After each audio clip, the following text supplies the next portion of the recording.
मेरे सामाजिक परिवार के सभी सदस्यों को राम राम। क्या पश्चिम बंगाल के चुनाव का पक्ष तय हो गया है? क्या पश्चिम बंगाल का चुनाव, जिसको बार बार ये कहा जा रहा है कि आखिर बंगाल क्रांति होगी क्या, 2011 और 2026 में कोई समानता है क्या? कम्युनिस्टों से ममता बनर्जी का राज आना और ममता बनर्जी से भगवाकरण हो जाना, भारतीय जनता पार्टी का राज आना, ये हो पाएगा क्या? क्या जो काम 34 वर्ष बाद हुआ वो काम इस बार 15 वर्ष बाद ही हो जाएगा क्या? ये सारे प्रश्न हैं लोगों के मन में। और भले ईरान इजराइल अमेरिका युद्ध की वजह से चर्चा थोड़ी कम हो रही थी टीवी चैनलों पर, तो अब उधर भी युद्ध विराम हो गया है, 2 सप्ताह का हुआ है, उम्मीद है कि ये पूरा ही हो जाएगा। तो अब टेलीविजन चैनलों पर, समाचार पत्रों में थोड़ी अधिक जगह मिल जाएगी, स्थान थोड़ा ज्यादा मिल जाएगा पश्चिम बंगाल के चुनाव को। असम के चुनाव को फिर भी मिल गया, क्योंकि वो पवन खेड़ा के लिए हेमंत बिस्वा शर्मा ने कह दिया है कि मैं उनका पेड़ा बना दूंगा। पता नहीं, हालांकि ये सब भाषा किसी भी तरह से ठीक नहीं। पवन खेड़ा ने भी बहुत गंभीर गंभीर आरोप लगाए थे और वो माना यही जाता है कि वो चूंकि पाकिस्तान कनेक्शन जो गौरव गोगोई का हेमंत बिस्वा शर्मा ने आरोप लगाया था उसके जवाब में था, और ठीक चुनाव से पहले एक भ्रम, एक ऐसा वातावरण तैयार करने की कोशिश थी, क्योंकि कांग्रेस की स्थिति असम में बहुत खराब है। तो अब बातचीत ज्यादा होगी, तो पश्चिम बंगाल पर मूल रूप से बात हो जानी चाहिए। और अभी आज जो चुनाव आयोग ने, मतलब लगभग कहें तो करीब 1.25 घंटे पहले एक जो पोस्ट की है ना, वो पोस्ट बता रही है कि केंद्रीय चुनाव आयोग ने अपना पक्ष स्पष्टता से देश को बता दिया है, तृणमूल कांग्रेस को भी बता दिया है। और ये वो पोस्ट है जो जरा देखिए आप, पिन कर दिया है इसको। चुनाव आयोग की तृणमूल कांग्रेस को 2 टूक। पश्चिम बंगाल में इस बार चुनाव भय रहित, हिंसा रहित, धमकी रहित, प्रलोभन रहित, छापा रहित, बूथ एवं सोर्स जामिंग रहित होकर ही रहेंगे। और उसके बाद यही बात अंग्रेजी में लिखी है, और नीचे भारत निर्वाचन आयोग का चित्र लगा हुआ है, जिसमें ज्ञानेश कुमार जी अपने दोनों जो सहयोगी हैं चुनाव आयुक्त, तो उनके साथ बैठे हुए हैं। अब इस पोस्ट को कैसे देखा जाना चाहिए, इस पर तृणमूल कांग्रेस कैसे प्रतिक्रिया देगा, लेकिन बड़ी स्पष्टता से बता दिया। अब जाहिर है, चूंकि तृणमूल कांग्रेस को 2 टूक कहा है, तो ममता बनर्जी का इस पर कुछ ना कुछ तो आता ही होगा। ममता बनर्जी और उनकी पार्टी के लोग इस पर प्रतिक्रिया तो देंगे ही देंगे। अब क्या प्रतिक्रिया देंगे ये देखने वाली होगी। ये एक तरह से कहें कि समझना जरूरी है कि वो क्या प्रतिक्रिया देंगे। लेकिन कुल मिलाकर चुनाव आयोग किसी भी स्थिति में ये नहीं चाहता है कि गलती से भी लोगों के मन में जरा सा भी संशय, जरा सा भी भय, जरा सा भी भ्रम वो बचा रहे। क्योंकि अगर भय भ्रम बचा रहेगा तो फिर तो जाहिर है कि ममता बनर्जी और उनकी पार्टी तृणमूल कांग्रेस जिसके लिए जो काम करते रहे हैं वो कर लेंगे। अब समझिए इसको जरा, अगर इस तरह की स्थितियां हैं तो इसका सीधा सा मतलब हुआ कि पश्चिम बंगाल में कुछ तो हो रहा है। अब ये करीब 1.5 घंटे पहले जो तृणमूल कांग्रेस के प्रतिनिधि हैं वो मिल के आए चुनाव आयोग से, चीफ इलेक्शन कमिश्नर से, जिसमें डेरेक ओब्रायन, मेनका गुरुस्वामी, सागरिका घोष और साकेत गोखले, ये लोग थे।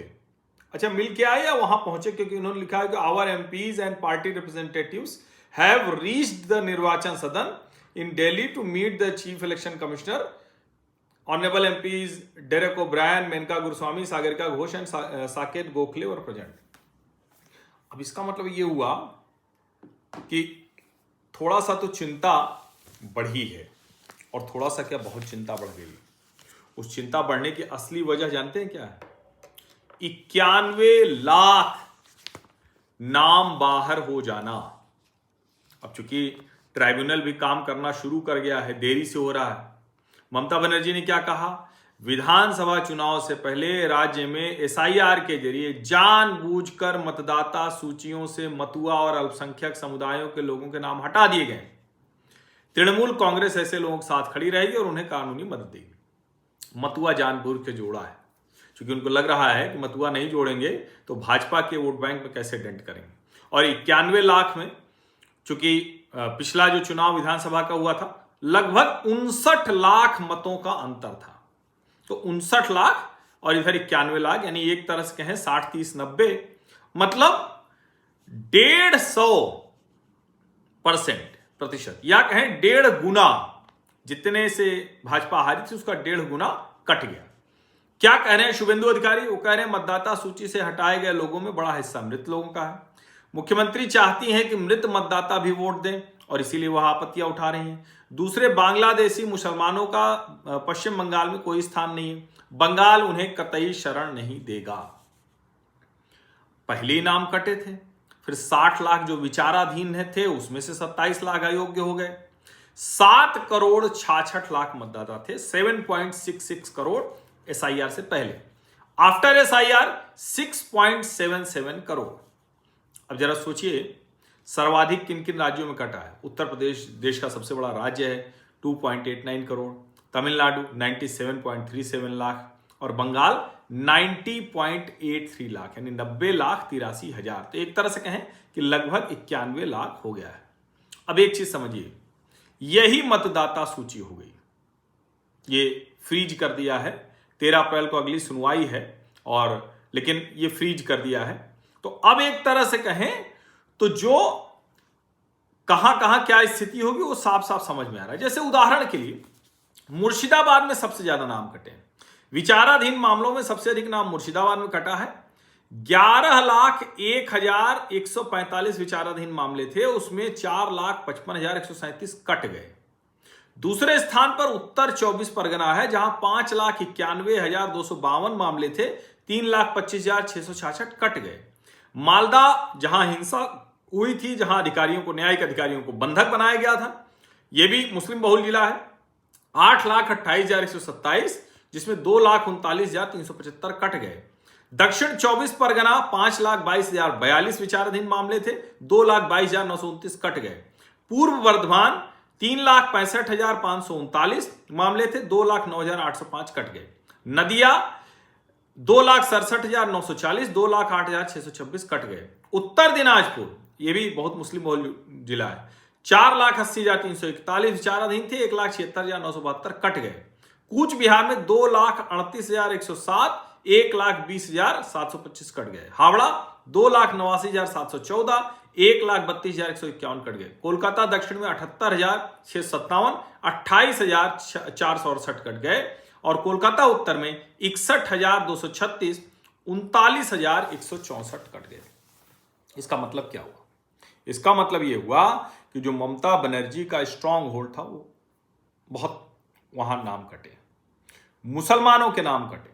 अब जो दोनों लोग कह रहे हैं उसको समझिए, वो मतुआ अल्पसंख्यक कह रहे हैं, वो मृत और मुसलमान कह रहे हैं, अब वो बांग्लादेशी घुसपैठिए जोड़ रहे हैं उसमें। जाहिर इतनी बड़ी संख्या है तो कहां से कहां लोग गए होंगे। और मैं तो कह रहा हूं बड़ा हिस्सा, मैं ये नहीं मान रहा हूं कि 91 लाख कटे हैं तो पूरे पूरे सब बांग्लादेशी हैं, नहीं भाई। उसमें हम मानते हैं कि जो एक बड़ी संख्या है वो बांग्लादेशी घुसपैठियों की हो सकती है।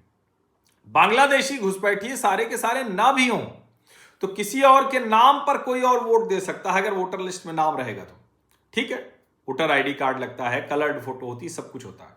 लेकिन अब जब चुनाव आयोग कह रहा है कि इस बार धमकी नहीं चलेगा, भय नहीं चलेगा, छापा नहीं चलेगा, बूथ सोर्स जैमिंग नहीं चलेगी, तो इसका मतलब तैयारी बड़ी जबरदस्त है। और ज्ञानेश कुमार कम से कम इस बार ये तो दिख रहा है कि वो कहीं भी जो तृणमूल कांग्रेस गुंडागर्दी या किसी तरह का दबाव बना के कोशिश करती है उसमें जरा सा भी वो ज्ञानेश कुमार के ऊपर दबाव नहीं बना पा रही।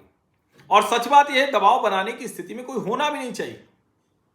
सर्वोच्च न्यायालय भी इसकी मॉनिटरिंग कर रहा है और सर्वोच्च न्यायालय ने जो वहां के डीजीपी को कहा कि आपका फोन नहीं उठ रहा था, चीफ सेक्रेटरी को कहा, तो वो जाहिर है कि उसको पता है कि क्या कुछ हो रहा है। और पश्चिम बंगाल में जो कुछ होता है, चाहे वो बूथ लूटना हो, चाहे वो मतलब जो भी जिसको कहते हैं साइंटिफिक रिगिंग सब शब्द चलता था। मैंने पहली बार 96 में डॉक्टर मुरली मनोहर जोशी के मुंह से इलाहाबाद में सुना था, क्योंकि वो 3 बार वहां से सांसद चुने गए थे ना, 96, 98 और 99 में, डॉक्टर मुरली मनोहर जोशी।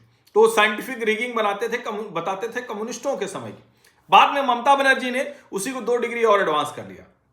लेकिन यह साफ दिख रहा है कि चुनाव आयोग ने भी पश्चिम बंगाल में जो एक तरह की अराजकता है, गुंडागर्दी है, भय है, धमकी है, डर है, उससे सीधा मुकाबला करना तय कर लिया है। और जो मैं कह रहा हूं कि अघोषित जो राष्ट्रपति शासन है, इसको घोषित राष्ट्रपति शासन में चुनाव के लिए बदल देना चाहिए। उसके बिना पश्चिम बंगाल में निष्पक्ष चुनाव असंभव है। उम्मीद तो करते हैं कि चुनाव आयोग जो कुछ कर रहा है वो निष्पक्ष चुनाव कराएगा। आप सभी का बहुत बहुत धन्यवाद। सब्सक्राइब अवश्य कर लीजिए, नोटिफिकेशन वाली घंटी दबा दीजिए, लाइक का बटन दबा दीजिए, अधिक से अधिक लोगों तक इस वीडियो को पहुंचा दीजिए। धन्यवाद।